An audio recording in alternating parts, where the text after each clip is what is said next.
was hurt. Today, more officers took the stand in the murder case against accused killer Luigi Mangione. They are testifying about the moment that detectives confronted him at that McDonald's in Pennsylvania. Body cam video released in court showed police going through his bag. Good evening, everybody. How you doing? This is Mr. Hurry from Shoot the Breeze talking to y'all today about anything and everything we want to talk about. I got some topics today because I'm kind of complex about something. I'm going to just give you my opinions about certain things I'm going to talk about today. And y'all can come in and leave a comment or come on board. We can talk about it and see what we can see. What can we do about it? See what can we talk about, all right? You know what I mean. I'm just being very. Lawmakers say that passing similar legislation at the federal level is challenging. Then I'm putting in the hello, everybody. My first comment. Then I'm putting in my thing so everybody can see it. DOJ unsealed a warrant for the seizure just a few hours ago, but that warrant is almost completely redacted. Now, these satellite images show the tanker heading to a port in Galveston, Texas. It follows a raid by an elite Coast Guard team, rappelling onto the ship from helicopters after a judge signed the warrant. The DOJ says the ship was part of a so there's a few things I like to talk about, and I have my Venezuela and Iran. President Trump says he opinions, I should say, about it. First, about this thing about this DoorDash woman who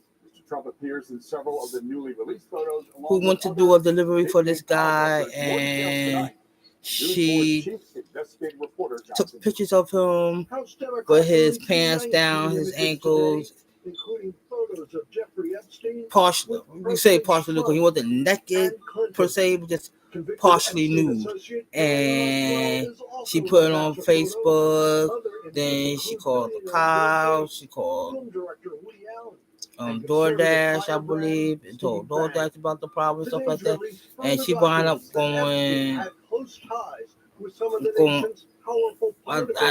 getting arrested, I should say. Let me ask y'all this. To all the DoorDash people, delivery people, you Uber Eats and stuff like that.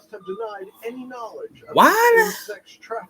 If you know the rules, if somebody specifically say, leave it at the door, right? I don't care if the door was cracked, the door was closed and unlocked. Why would you, of all the people in the world, would literally open the door, then act like you got triggered or got what this lady said, sexually assaulted? I don't understand that. Why would you put yourself in that situation to get yourself in some type of trouble? Now this lady got arrested, she's arrested and everything. And the thing is, the man had Ring doorbell camera, and it showed that she's the one that went inside the thing. When inside, opened up the door, took a video of the guy passed out, and oh my God. I don't understand it. Why would you put yourself in that situation? Huh? Why would you put yourself in that situation knowing that you will get in trouble by everyone else?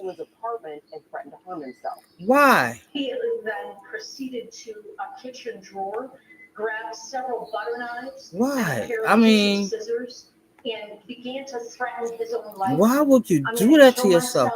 I'm going to make you watch. See, my blood is on your hands. I can tell you like this. My fiance do Uber Eats, right? Next court appearance is January 22nd. When somebody tell her to put something on put something on the thing, put it at the door, she's gone. That's it. She ain't gonna do nothing else. She ain't gonna put herself in a situation where she's gonna. When zookeepers tried to weigh her, she took a walk on the wild side. Find out what happened next. She's not gonna put herself in a situation where she gotta answer these questions of why you do this. No, she's gonna put this stuff at the door like they said. Take a snapshot of the food, and she's out. That's what you're supposed to do. You're not supposed to make yourself put yourself vulnerable. Now she's going to jail, and she lost her account. She's going to jail, and now she's going, and she probably be COVID serious. She's gonna have a bunch of have a bunch of fines that she have to pay and stuff, just because she want to be literally want to be nosy. Cause the door is closed. I don't care if it's slightly ajar. If it's closed, it's closed. Your job is to just put the food at the doorstep on the porch, take click, and go. That's it. Anything else you do afterwards, that's on you. So whatever happens to her, happens to her. It can't be nobody's fault but hers. All right? And I know there's a lot of people out here, some women, some men talking about, oh, they support her because she wasn't sexually assaulted. It had to be a sexually assault had to be an act of aggression, an aggressive act to how can I say, physically attack another person sexually. That's what sexual assault is. The man was passed out, pants down, probably his Johnson in his hands or something like that. He was passed out. He was out. He probably was trying to change clothes, take off his clothes, change clothes, and go to bed. And he just passed out. I know I've done that half the time when I get drunk and everything. I'll go to, if I get super drunk, not anymore, but when I was younger, I get super drunk, about to take off my clothes, my pants are down my ankles, and I'm passed out in the bed.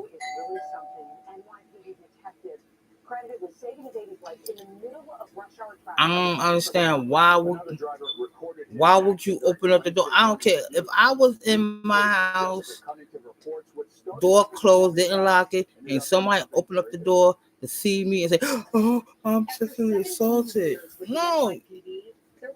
You open up my door. You came inside my house uninvited. That's right there is trespassing and burglary right off the bat. You just did a couple of crimes right there that could put you to jail. You trespassed at somebody's house. You took a picture of him passed out in his own thing. You accused him of well, I shouldn't have said that, but let's say what people say on the thing now, SA. You then put the event on social media. Now you're trying to grab something. You don't get sympathy for that. I'm sorry, you don't, because that was your fault. That was your doing. That was your act. That's your actions. So if she goes to jail, good. She deserves it. I don't care what anybody say about I'm being this misogynist, being part of the patriarchal bullshit. I don't care. She did it to herself. You do not open up the door. Anything. Only thing you do, just place the stuff there. take a picture and you walk away, and you give the picture. You have the picture stating that I delivered your food. Whatever happens, happens. Plain and simple. The next thing I want to talk about is what I'm hearing all over over the past few months, or past year. So it's about Black people and African people. And why, matter of fact, it's Black people versus the whole world. Why is that? Why is that? People are being. What is it about us Black Americans? People don't like. Well, somebody explain that to me. What is it about us that people don't like? What did we do? I mean, I understand our culture, everything is different, but how can I say this? History is told by the victors. That's it. Victory is told by the victors. In other words, my ancestors weren't victorious. So we can't put the narrative out on how our history is being told. The European whites, the white supremacists, could tell the story because they were the true victims. But I'm gonna say this: we're starting to win now because people starting to see Black Americans differently than they. I mean, it's still people out there looking at us like we're the gang banging, drug dealing, baby mom, 15 kids, 8, 20 baby daddies, baby mamas, all that other BS. People still have this impression of us being lower than dirt. And that shouldn't be the way.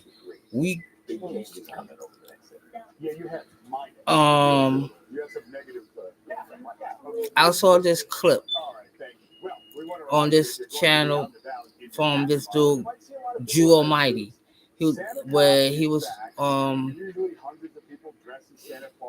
talking about giving his reaction to a debate. What somebody from Africa, the country of Africa, and a Black American, and the African was talking about how we are. Why didn't we do certain things to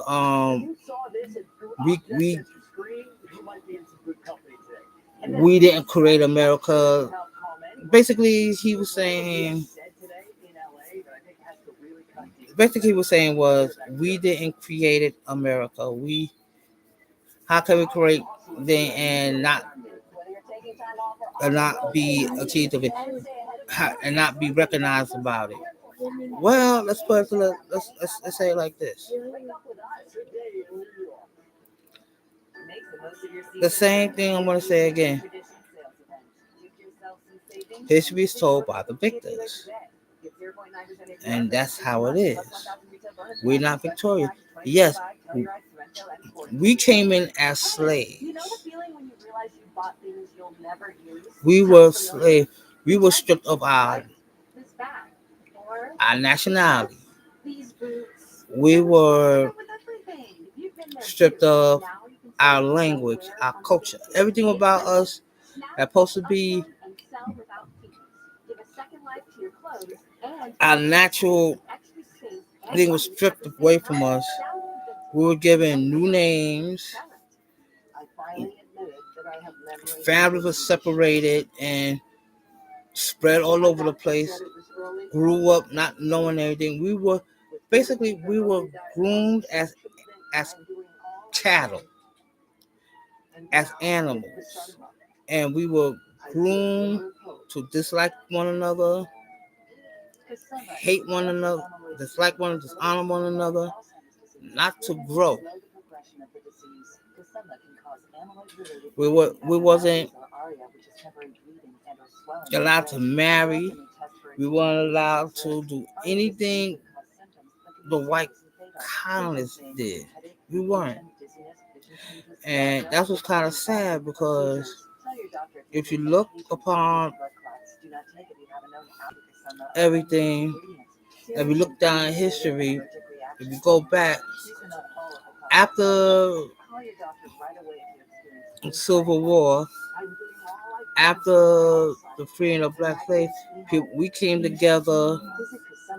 We didn't want to be bothered with nobody. Technically, we didn't want to be bothered. We were free. White people back then could stay over there. We stay over here. Leave us alone. Give us our 40 acres of the moon. We be good.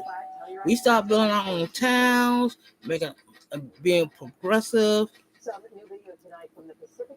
being prosperous.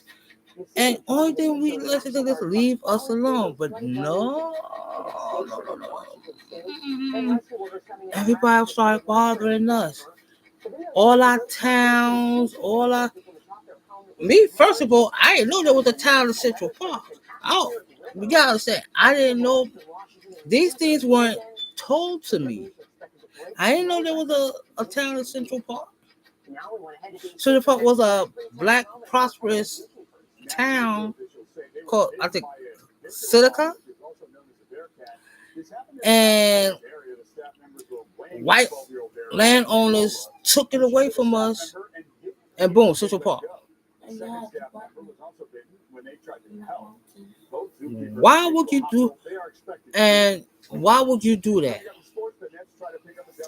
Tulsa, Oklahoma, Black Wall Street was bombarded, was everybody killed, buildings burned, and it was a prosperous. I ain't gonna say a town. It was a city on its by itself. It was a city. I ain't gonna say it was a town. It was a city. It had movie theaters. It had shops. It had hotels. It had bars. Everything that other cities have, Black Wall Street had. And what happened? White people didn't like that and burned it to the ground, killed everybody, and evicted everybody, and it's gone. There was a city where lakes there, Lake Lanier, there was a town of black people, Rosewood and stuff. White people came in and killed black owners. It's like I'm hearing a lot of stuff from other people saying that, well, why did y'all, if y'all did it before, why can't y'all do it now? It's simple.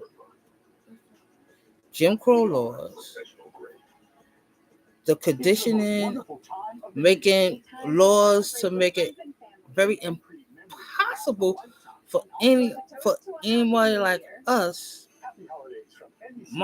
black people, black Americans, to achieve wealth and prosperity in America.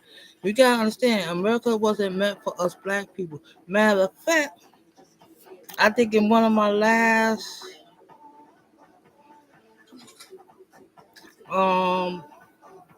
shows, podcasts, I talk about, I think, Sierra Leone and stuff like that, a couple of other countries, some countries in Africa, when slavery was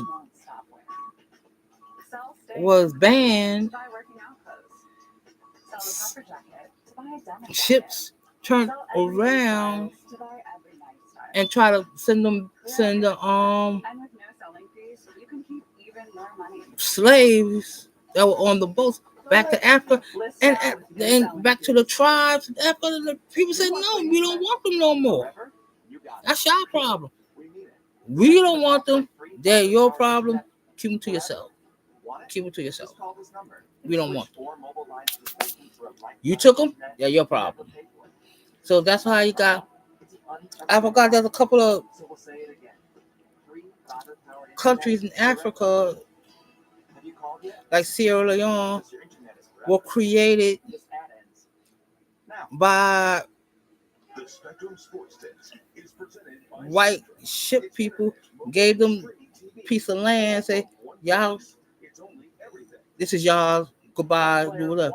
Now you gotta understand, there are African people on the country of Africa, the continent of Africa, that speak perfectly English. English their first native language. And this is because these were slaves that were being taken off of American land and being shipped back to Africa. And nobody want us, so we have our own thing, and you could call them part of our. These are like these Africans right here that talk about are our historically our ancestors. Historically, technically, they're our ancestors, but they was brought back to Africa where nobody else no other countries in Africa want them. They made their own separate, I think, their own separate nation.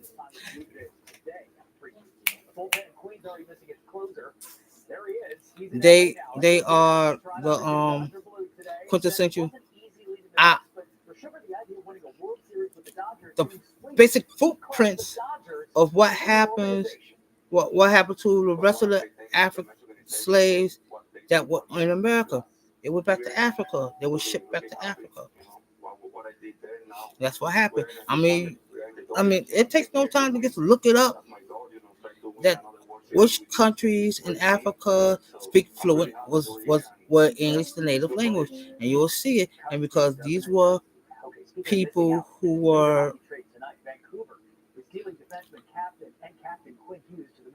taken off, that were once slavery was abolished, were put back on ships and sent back to Africa. Why do you think we have these countries, Jamaica, Guyana, Barbados, Saint Martin, Haiti. Why do you think we got all these were ports?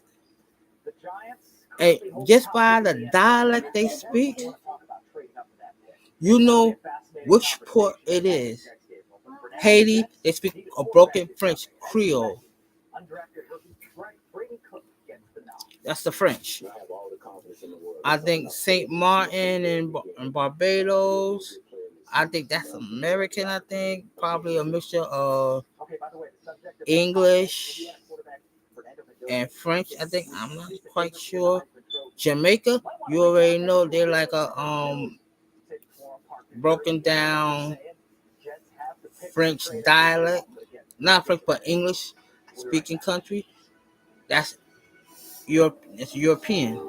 The European, you can tell by European tone. I don't know what another mixture of African dialect and European dialect mixture. Maybe I'm wrong. Don't hold me to it. But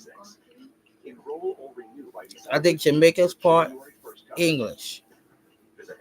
Shoot. If you think about it, these were ports.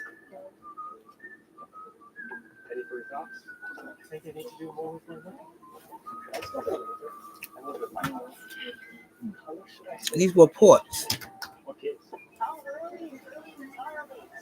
And all thing we need, and only things we need to do is to learn. That's why I think critical thinking should be taught in the classroom. And in a previous podcast I had, I was talking about critical thinking and how it should be implemented in the school systems. Whereas um, pre-K and kindergarten get the basic. That's the basic watered down version of American history. What gets a dusting of, excuse me, a little dusting um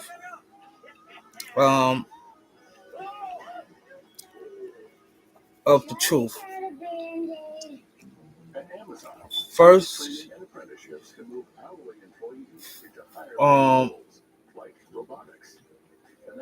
first to fifth grade should get just a tiny nibble of critical thinking. Sixth to eighth grade will get like 20, like at least 10% of the knowledge of the critical thinking. Not a whole lot, just a little bit.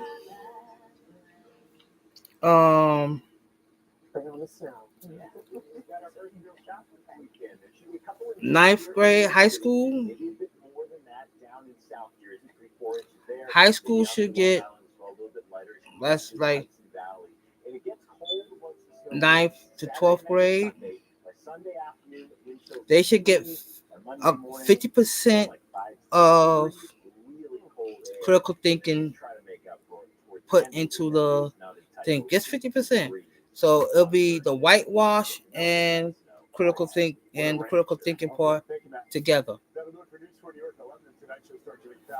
Now for college, it'll be a broken down. There should be a curriculum for critical thinking. Now, this is what I think should happen. This is what I think should happen.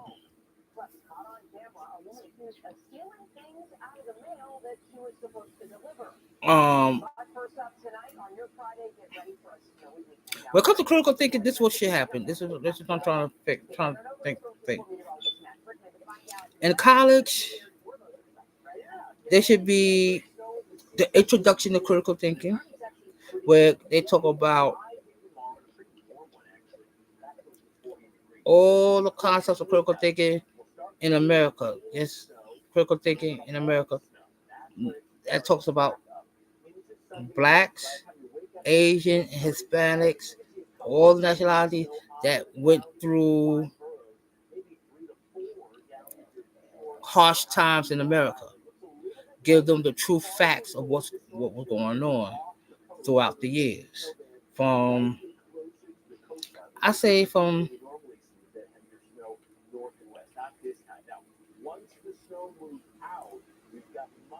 the 1500s up to now, and just give it just a rough draft of what you're gonna get. Then it should be phase one. We basically talk about Asian critical thinking, all other ethnic groups critical thinking, and the second phase, the final phase, is a Black American critical thinking, everything Black American. Because like I said before, we're the ones that created America. We're the ones that stayed here and everything, and we're the ones should be last. We shouldn't be first on the list because we have more of a broadband and more of a history than the other races does. That, well, matter of fact, excuse me, Black Americans and Native American Indians or indigenous people that they like to call themselves now. I don't know if that's true or not. They still like to call themselves American, Native Americans or indigenous. I don't know. Let me know in the comments section. But yeah, critical thinking too will be just about us and indigenous people. That's it. And I think that should be a requirement, like a major requirement in the classes.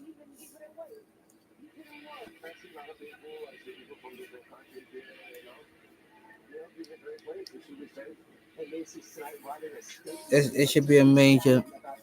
I mean, it should be a requirement. We kindly defer any further questions to the local authorities. Law enforcement is telling us this was a random, unprovoked attack. Ahern is charged with attempted murder, assault, and criminal possession of a weapon. We're live in Lower Manhattan tonight. Christopher Zay, News 4 New York. New at 7, we have new information about a crash in Newark involving a police cruiser. It happened around 2:15. I mean, that's what we should. That's what we should be doing. Exactly what we should be doing. We should actually make that a requirement that you have to pass that critical thinking in order to pass college. Because the thing is, the reason why I say that is for the simple fact that when you get out there in the real, I mean, you see it every day, but once you get out the real world and the real day, you start seeing everything that they see it now already. That's a given. But the thing is, you actually you quickly understand why Black people are so messed up and fed up and everything.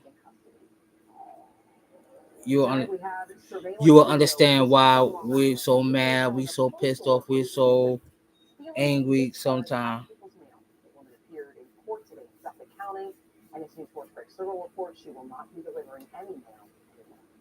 I'm happy. I'm good. Jim Carrick's relief came when we told him that a clerk here at the Oakdale Post Office had been arrested for stealing mail.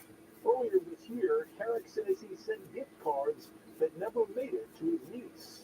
It was opened, and my niece says, but Jim, the envelope is going to go with a gift card inside. She goes, no, nothing. Suffolk's DA says hidden cameras placed inside the post office. She's opening mail. Uncovered that thief. A postal clerk identified as Giovanni Jameson Lewis. The 35-year-old from Mastic Beach is charged with opening holiday letters and stealing gift cards and lottery tickets placed inside. People should be allowed to do things without having their property stolen. His 2-month investigation ended in late November. I mean, that'd be, like I said, there would be a requirement.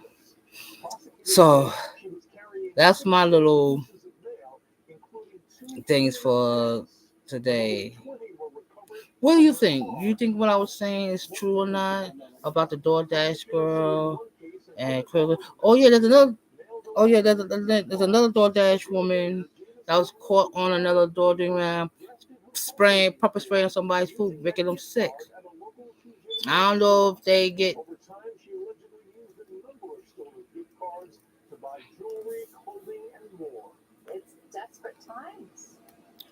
I don't know if they call her and stuff like that yet. But yeah, I mean, oh boy.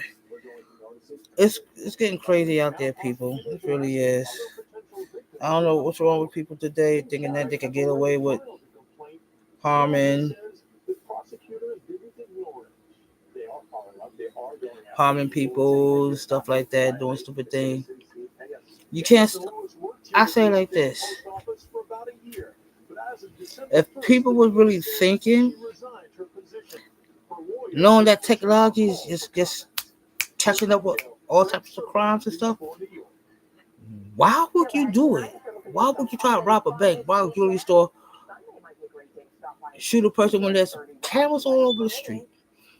Yeah. Cameras in stores. It's cameras everywhere. Checking you and catching your face. Why would you put yourself in a situation? You gotta understand. You're not gonna get away. You probably might get away for it right then and there, but you're not gonna stay away for too long because eventually you're gonna get caught. You're gonna get got. Plain and simple, you're gonna get got. So you should really think about what you're doing. Shouldn't try to. Basically, what I say is, if you're gonna do some criminally stupid shit, make sure you don't get caught. But it's hard not to get caught when there's too many things around here. And people say, excuse me. Oh, excuse me. You can't stop crime.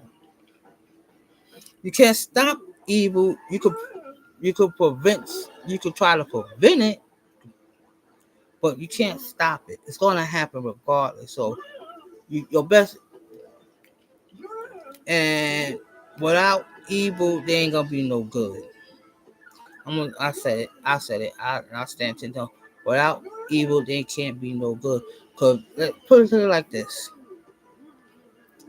if it has to be a balance. If there's too much evil,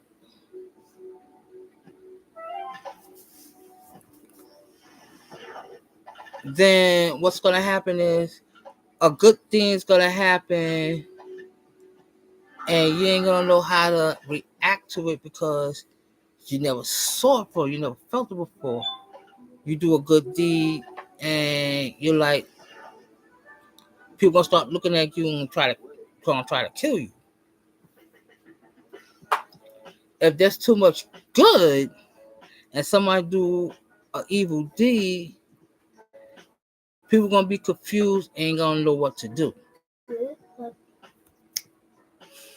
So there had to be a balance. That's why you could curve evil, you could curve good. There had to be some type of balance to keep them in some type of level playing field. Too much, then something extraordinary is gonna happen on the good side. That's gonna bring down evil. Too much good, and something on the evil side is gonna bring down good. So you just gotta, it has to be a balance of that. Yes, there's gonna be evil out there, but there's gonna be good people fighting the good fight to defeat the evil. So that's what you got. That's what you got to start thinking about.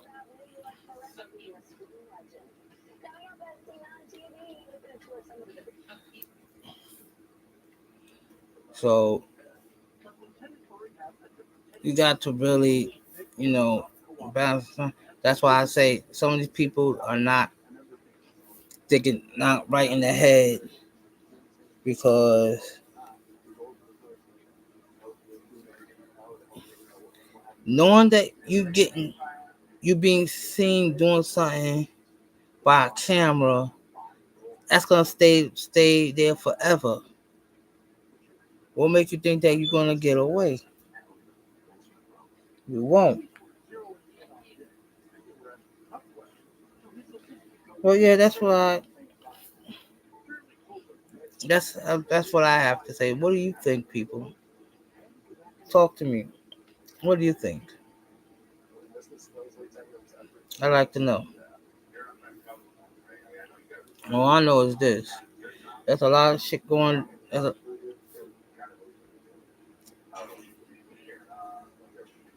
Pardon my French. There's a lot of stuff going down in this world that we shouldn't bother with. But we got to address it.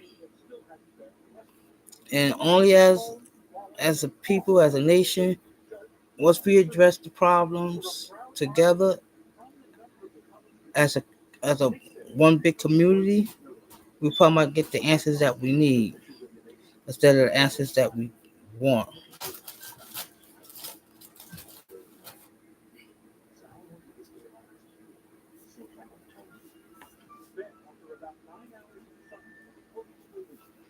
I mean,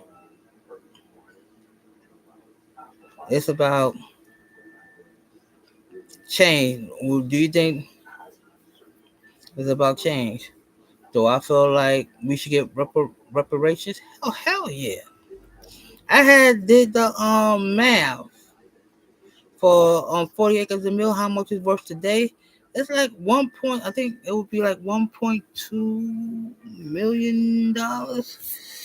I mean, see ChatGPT or Google what they say, because I think I did it on Google. Let me see ChatGPT.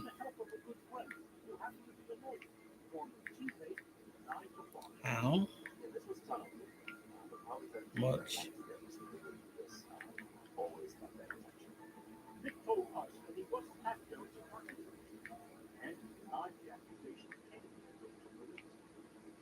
$20 acres?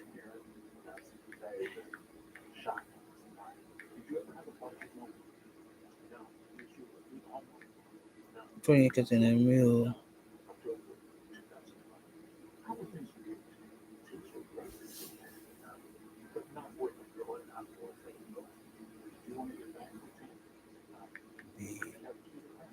In 2025. Question mark.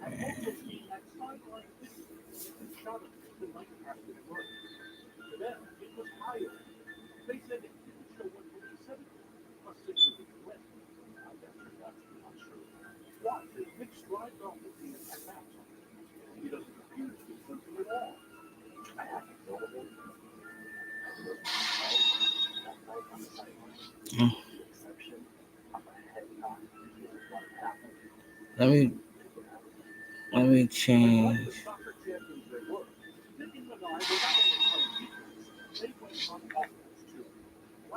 How much? I question wrong. So redoing it.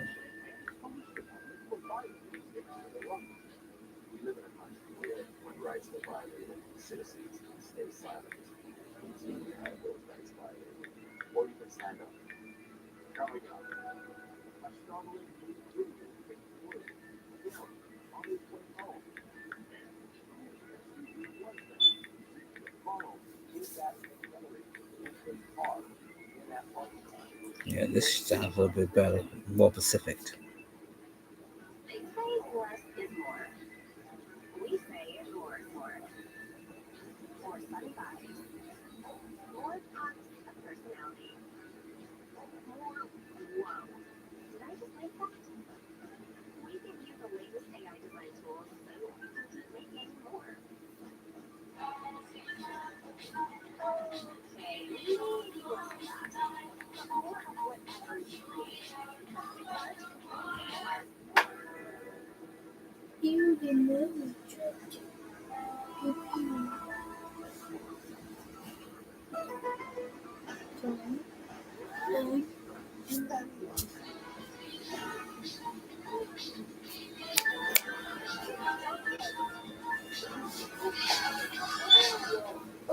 Let's see, they gave me different things. Pick one. So I'm gonna pick cash equivalent value.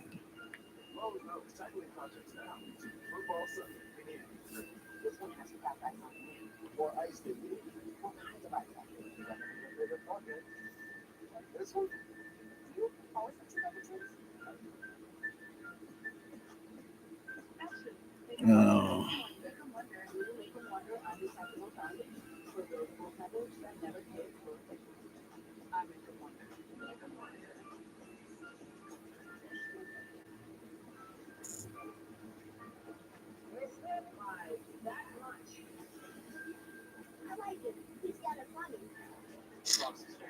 So what they saying is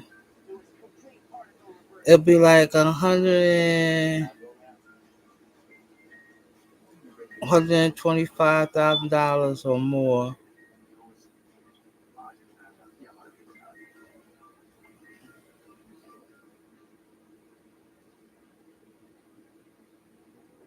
These are estimates, okay? These are just estimates.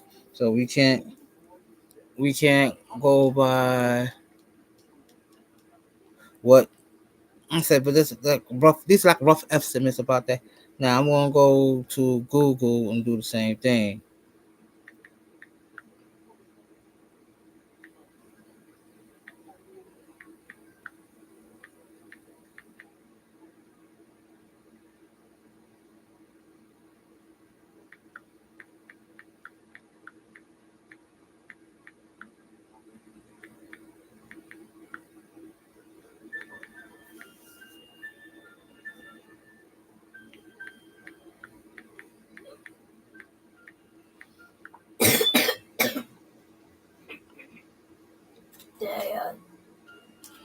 Okay, they say that 20 acres of the mill worth a few hundred,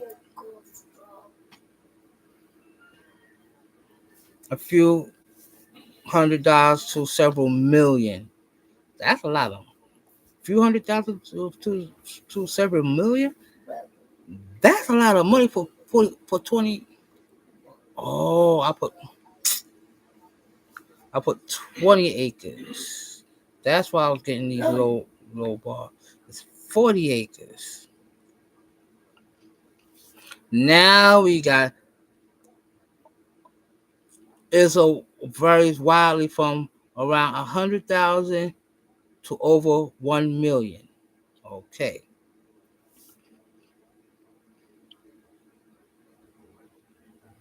That's for how much. So what the last time I did 20 acres of mill, but 40 acres of mill was like 100,000 to over 1 million. So what we're saying is that yeah, that's a lot of money for land that's supposed to give it to us. And I say if we go on the high end of everything, reparations should be like over $1 million. It should be over $1 million. I mean it too, over $1 million.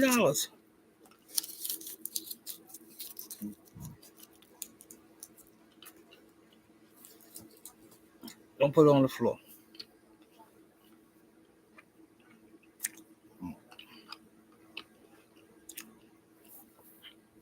We should have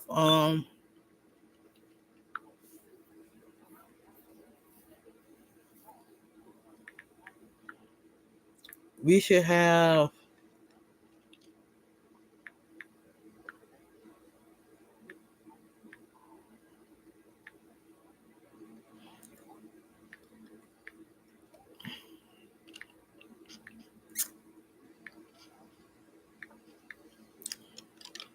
we should have this. We should have this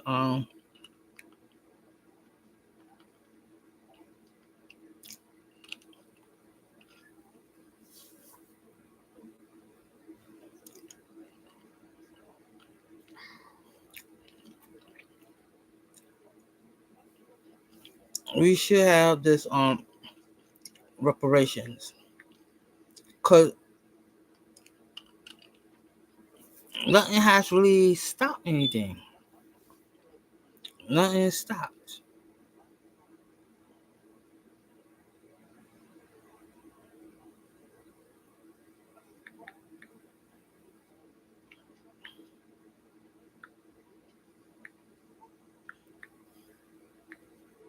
Nothing have really. We still going through.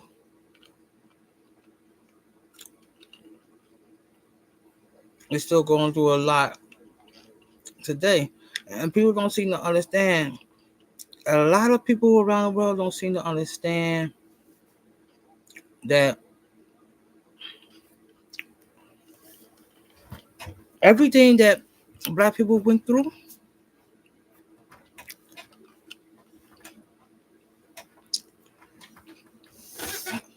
our ancestors went through. It's still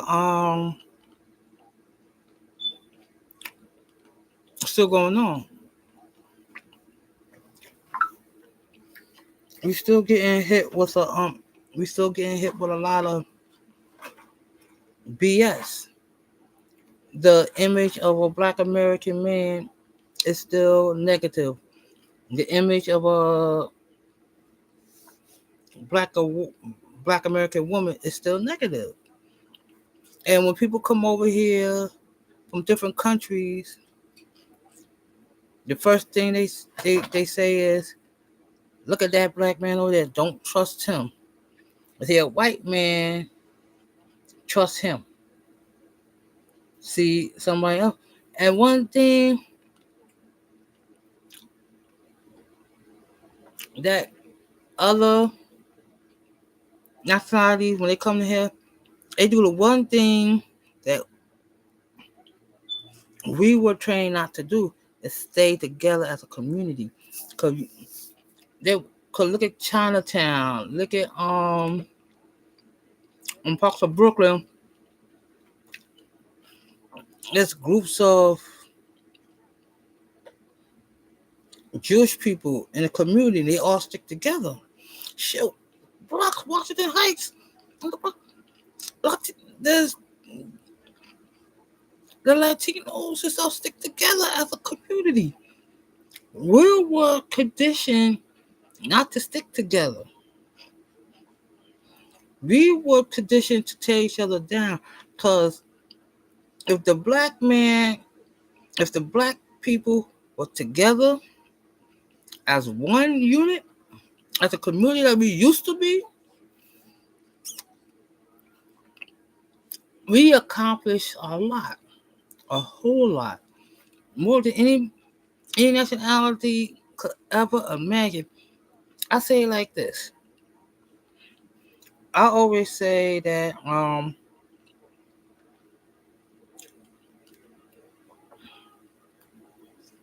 if you want to be successful, if Black people want to be successful and have their own, start thinking strategically. Look at all the other nationalities around you. What's one thing they have that we don't really got? I mean, we have it, but it's not truly practiced. And that's community. To really come together and do for ourselves. Don't tear each other down. Don't do nothing. Don't tear each other down. Don't try to destroy what somebody else in our community trying to build to help us. Because once we do that,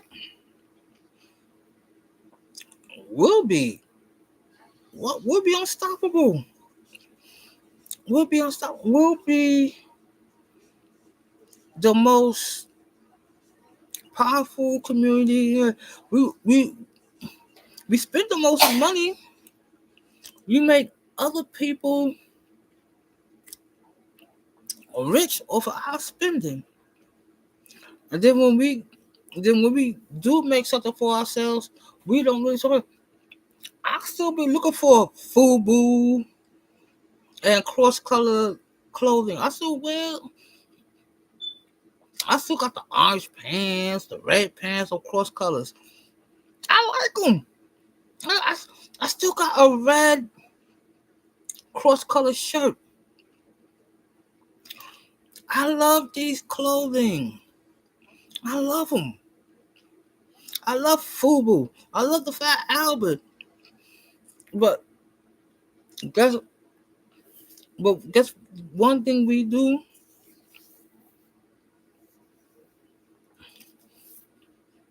When different companies start seeing the progress of a mom and pop store and stuff like that, guess what companies do? Buy them out. We think we met the money. You got this. But you sold your. It's not selling your soul. You sold something to people life. Now that those big companies got your brand, they ain't gonna do nothing. They just want to buy it so they can still promote their stuff in the black community. That's why we have to support our mom and pop stores. I talk about our pop stores and buy stuff all the time. Let them start branching out and have different stores. Let's look at this. It's a sitcom during the 70s. The Jeffersons, George Jefferson. 12, I think, 11 or 12 cleaners, right? He moves on up. He got a deluxe apartment in the sky. He was moving on up. It's not like he forgot where he came from, because most of his businesses were in black neighborhoods or the hood. Some people want to say it's in the hood, but they were there, and they were showing more love and stuff than anything. And that's what we should start doing too. Showing love for ourselves in our community. Don't destroy let's try to be more focused on trying to get our community together. Because once we do that, we'll be a force to reckon with. And nobody can say nothing to us because we're doing it. We're doing it. We just gotta get out. We gotta start training our minds to stop thinking about what the white superiority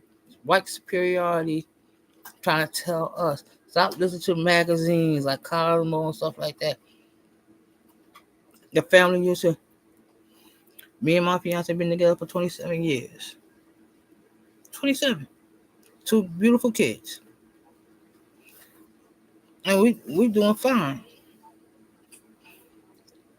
And that's the thing. And that's the thing. You gotta keep the family unit, the family structure together.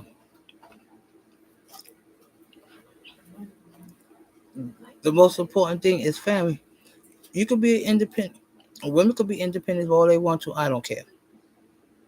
But if you want a man to love you and treat you like a queen, you gotta understand. You can't be a queen when you want to be a king. It can't happen. There's only one king. There's only one king, one queen, and together they control the land. You can't have 2 kings together because there's gonna be a fight. You have to have someone who got your back, and that's your queen. And because your queen got your back and you got hers. When the king goes out to fight a war, guess who's at the castle? The queen. And when enemies come, guess what happens? The queen is strategic and know how to protect the home. And that's what people don't seem to understand. Especially in the black community. You need the king and queen in the same household. You need them together. You need them to face the world together as a unit. raise their kids to be respectable, raise their kids to be kind and generous, but also warriors and tacticians. Once you do that, the world will be a better place. Well, that's it for today, y'all. Thank you for listening. Leave your comments about today's podcast and hit the like button. And I will see all y'all on TikTok. And that's it. The breeze is, well, that's it for now. The breeze is gone. The waters are calm and the palms start swaying. You all have a good night. Stay safe. And remember, John shot second. Peace.